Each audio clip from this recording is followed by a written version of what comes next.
जानकी एक गरीब विधवा महिला थी जो पनीर के पराठे बनाकर बेचा करती थी। ऐसे ही एक रोज जानकी अपना ठेला लेकर घर आती है तो उसका बेटा गौरव उससे कहता है, माँ, आज कितने पैसे कमाए तुमने? मुझे कुछ पैसे दे दो, मुझे अपने दोस्तों के साथ घूमने जाना है। बेटा, कल ही तो तुझे पैसे दिए थे। माँ, आपको तो पता ही है ना कितनी महंगाई है, और वैसे भी मैं आपका इकलौता लड़का हूँ, कल भी ये पैसे मेरे ही काम आएंगे। बेटा, मुझे अभी तेरी शादी के लिए भी पैसे रखने हैं। वो मैं नहीं जानता। एक तो आपने वैसे भी मेरे दोस्तों में मेरी बेइज्जती करवा रखी है। आपको पता है सब मुझे गरीब पनीर पराठे वाली का बेटा बोलकर कितना चिढ़ाते हैं। आप कुछ ढंग का काम भी नहीं कर सकती हो क्या? बेचारी जानकी रोते हुए चुपचाप उसे कुछ पैसे निकाल कर दे देती है। वो पैसे लेकर गौरव वहाँ से चला। ऐसे ही वक्त गुजरता जाता है। जानकी धीरे धीरे अपने काम से कुछ पैसे जोड़ लेती है। साथ ही दूसरी तरफ गौरव बुरी संगत में फंस जाता है और निधि नाम की एक तेज तर्रार लड़की के प्रेम जाल में फंस जाता है। वो अक्सर गौरव से नई नई चीजों की डिमांड करती थी, जिसके लिए गौरव अपनी माँ से लड़ झगड़ कर पैसे लेता था। एक रोज जानकी काम से लौटते वक्त गौरव और निधि को एक साथ देख लेती है। बेटे, वो लड़की कौन थी और उससे तेरा रिश्ता क्या है? वही जो एक लड़के और लड़की का होना चाहिए। मैं उससे प्यार करता हूँ और उससे शादी करना चाहता हूँ। लेकिन कौन माँ बाप तुझ निकम्मी को अपनी बेटी देंगे? माँ, आप हो तो पनीर पराठे का ठेला लगाकर इतना तो कमाई लेती हो कि मेरा और मेरी बीवी का पेट पाल सको। मुझे कुछ नहीं सुनना। अगर निधि से मेरी शादी नहीं हुई तो मैं अपनी जान दे दूंगा। हाँ। अपने बेटे की खुशी के आगे जानकी झुक जाती है और निधि के माता पिता से जाकर दोनों का रिश्ता पक्का कराती है। लेकिन निधि बहुत ही बदतमीज किस्म की लड़की थी। वो अपनी सास जानकी को बिल्कुल भी पसंद नहीं करती थी। एक दिन जानकी, बहू, सारा दिन ठेले पर खड़े रहकर और अकेले काम करके मैं थक जाती हूँ। अब से तू भी मेरे साथ चला कर ठेले पर। दोनों सास बहू अच्छे से मेहनत करेंगे और ऊपर वाले ने चाहा तो अपना ढाबा खोल लेंगे। मैं, और वो भी पनीर पराठे वाले के ठेले पर। सासू माँ, आपका दिमाग तो घास चढ़ने गया है। मैं उस 2 टके के ठेले पर काम करूंगी, वो सिर्फ आपको ही शोभा देता है। सारा दिन घोड़े गधी की तरह काम करती हो, लेकिन फिर भी आपकी इज्जत धेरे भर की नहीं है। ये मत भूलो बहू कि उसी 2 टके के ठेले की वजह से तुम और तुम्हारा पति 2 वक्त का खाना खा पा रहे हैं। इतना कहकर जानकी काम पर चली जाती है, लेकिन उसकी ये बात निधि को गुस्से से लाल कर देती है। धीरे धीरे वो गौरव को उसकी माँ के खिलाफ भड़का देती है और एक दिन ऐसा आता है जब वो दोनों जानकी से अलग हो जाते हैं। मुझे छोड़कर मत जाओ बेटा, तुम्हारे अलावा मेरा है ही कौन? इस बुढ़ापे में मुझे तुम दोनों की जरूरत है। मेरे बेटे, मेरे बेटे, मेरे बच्चे, मत जाओ मुझे छोड़कर। आखिर क्यों रुके आपके साथ? आपके इस ठेले के अलावा और है ही क्या? मैं अपने पति को अच्छी नौकरी दिलवाऊंगी, फिर हम दोनों खुशी खुशी अपनी जिंदगी जिएंगे। इतना कहकर दोनों घर छोड़कर चले जाते हैं और बेचारी जानकी अकेले रह जाती है। ऐसे ही कुछ समय बीतता है। जानकी अब और बूढ़ी हो चली थी, जिस वजह से उसकी तबीयत खराब रहने लगती है, लेकिन फिर भी वो अपना काम करती रहती है। तो वहीं दूसरी तरफ गौरव की अब तक कोई नौकरी नहीं लगी थी। साथ ही निधि भी गर्भवती हो जाती है, जिस कारण वो कर्ज के बोझ तले दबते जाते हैं। ऐसे ही एक शाम कुछ गुंडे उनके घर आकर धमकी देते हैं। ओए गौरव, ओए तूने हमें बहुत बेवकूफ बना लिया बे। आज तो हम अपने पैसे लेकर ही जाएंगे। तभी वो गुंडे उनके साथ हाथापाई करने लगते हैं, जिसमें निधि को धक्का लगता है और वो पेट के बल गिर जाती है। तभी वहाँ जानकी आ जाती है और वो अपने बेटे का सारा कर्ज चुका देती है। साथ ही गौरव और जानकी निधि को अस्पताल ले जाते हैं, जहाँ निधि का गर्भपात हो जाता है। अब उसे अपनी गलती का एहसास हो जाता है और वो अपनी सास से माफी मांगते हुए कहती है, माँ जी मुझे माफ कर दीजिए। अब अपने बच्चे को खोने के बाद मुझे ये एहसास हुआ कि एक माँ को उसके बेटे से अलग करके मुझसे कितनी बड़ी गलती हुई है। मैंने कभी आपकी कदर नहीं की और आपने आज मुसीबत के वक्त हमारा साथ दिया। हमें माफ कर दीजिए माँ जी, हमें माफ कर दीजिए। तुम दोनों को अपनी गलती का एहसास हो गया, बस यही काफी है बेटा। काम कोई भी छोटा या बड़ा नहीं होता, काम बस इज्जत से करना चाहिए।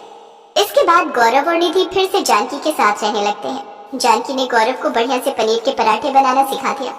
अब जानकी घर पर आराम करती और गौरव पनीर पराठे का ठेला लगाने लगा, तो वही निधि अब घर का कामकाज संभालती। जानकी की तरह गौरव के हाथ के पनीर के पराठे भी सबको बहुत पसंद आते हैं और उसका काम अच्छा चलने लगता है।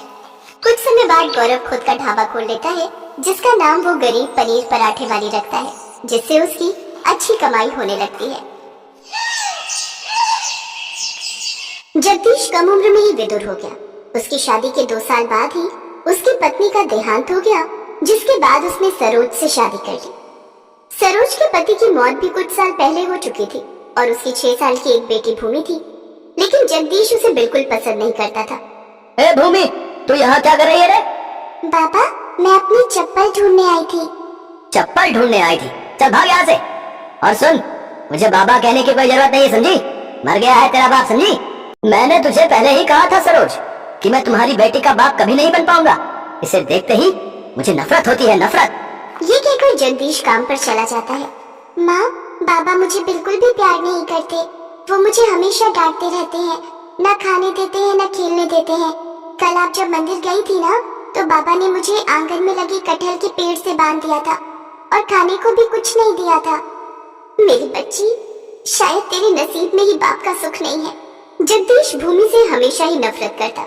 इसी चिंता में सरोज दिन रात डूबी रहती, जिससे धीरे धीरे उसे बीपी की प्रॉब्लम हो गई और एक दिन हाई बीपी होने की वजह से उसकी भी मौत हो गई। उसकी मौत के बाद जगदीश के अत्याचार भूमि पर और भी ज्यादा बढ़ गए। निकल मेरे घर से और बाहर उस पेड़ के नीचे रह, समझी?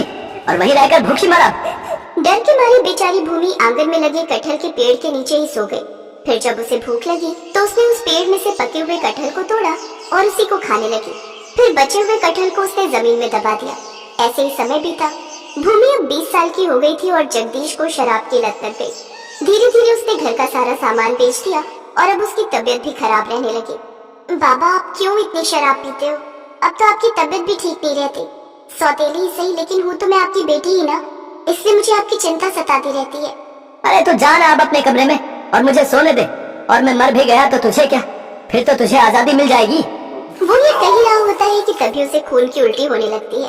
ये देख भूमि डर गई और जल्दी से उसे सरकारी अस्पताल लेकर गई। देखिए, इनके अंदर जख्म बन गए हैं।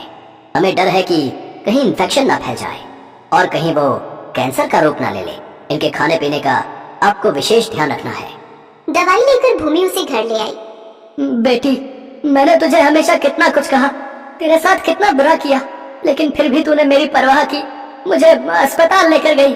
तू सचमुच बहुत अच्छी है। बाबा, मैं आपकी बेटी हूँ और हमेशा रहूंगी।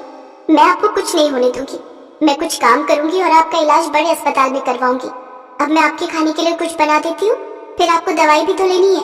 लेकिन भूमि क्या बनाए उसकी समझ में नहीं आ रहा था, क्योंकि घर में कुछ था ही नहीं। वो बाहर दरवाजे के पास आकर बैठ गई। तभी उसकी नजर कटहल के पेड़ पर गई। पेड़ पर बड़े बड़े कटहल लगे हुए थे। उसे कुछ विचार आया। उसने कुछ कटहल तोड़े और टोकरी में डालकर बाजार में बेचने निकल गई। फिर उससे उसे जो पैसे मिले उससे उसने खाना बनाया। बाबा, लो खिचड़ी। लेकिन तेरे पास पैसे कहाँ से आए? बाबा, कटहल बेचकर मैंने थोड़े पैसे कमाए हैं। अब मैं हर रोज मंडी जाकर कटहल बेचूंगी, जिससे घर का खर्चा आराम से चल जाएगा। अब वो हर रोज ऐसे ही करने लगी। फिर उसने पुराना ठेला ले लिया, जिसमें रखकर वो कटहल बेचने लगी। एक रोज एक औरत उसके पास आई। बेटी, मुझे कटहल अचार बनाने के लिए चाहिए।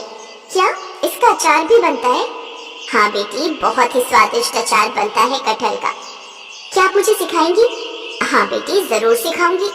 भूमि ने उस औरत से अचार बनाने की विधि सीख ली। अब उसने भी थोड़ा अचार बनाया और कटहल के साथ साथ अचार भी बनाकर बेचने लगी। उसका अचार हाथों हाथ बिक गया। अब उसकी कमाई डबल हो गई। कटहल के अचार से उसे इतनी कमाई होगी उसने सोचा भी नहीं था। अब वो कटहल की जगह उसका अचार बनाकर बेचने लगी। पैसे आने से उसने जगदीश को खाने में अच्छी खुराक दी, जिससे कुछ ही दिन में उसकी सेहत काफी अच्छी हो गई। अब जगदीश को अपनी गलती का एहसास होने लगा। अब उसने अपना काम और भी बढ़ा दिया, जिसमें जगदीश भी उसकी मदद करने लगा। अब तो भूमि के हाथ का बना अचार होटल, रेस्टोरेंट, दुकानों तक में भी जाने लगा, जिससे उनके पास काफी पैसे आने लगे। एक रोज जगदीश भूमि से, भूमि बेटी, एक बहुत बड़ी कंपनी के मालिक के बेटे का रिश्ता तुम्हारे लिए आया है। बाबा, मैं आपको अकेले छोड़कर नहीं जा सकती। मैं उसी से शादी करूंगी जो आपकी जिम्मेदारी उठाने के लिए भी तैयार होगा। तभी दरवाजे पर से एक आदमी की आवाज आती है। भूमि, मैं तुम दोनों की जिम्मेदारी उठाने के लिए तैयार हूँ। आपको मेरा नाम कैसे पता? तुम्हारे कटहल के अचार की सफलता ने तुम्हारा नाम दूर दूर तक फेमस कर दिया है। आज तुम्हें सभी पहचानते हैं। भूमि, मैं तुमसे शादी करना चाहता हूँ। क्या तुम मेरी जीवन संगिनी बनोगी? भूमि इस शादी के लिए मान जाती है। फिर दोनों अपनी नई नई जिंदगी की शुरुआत खुशी खुशी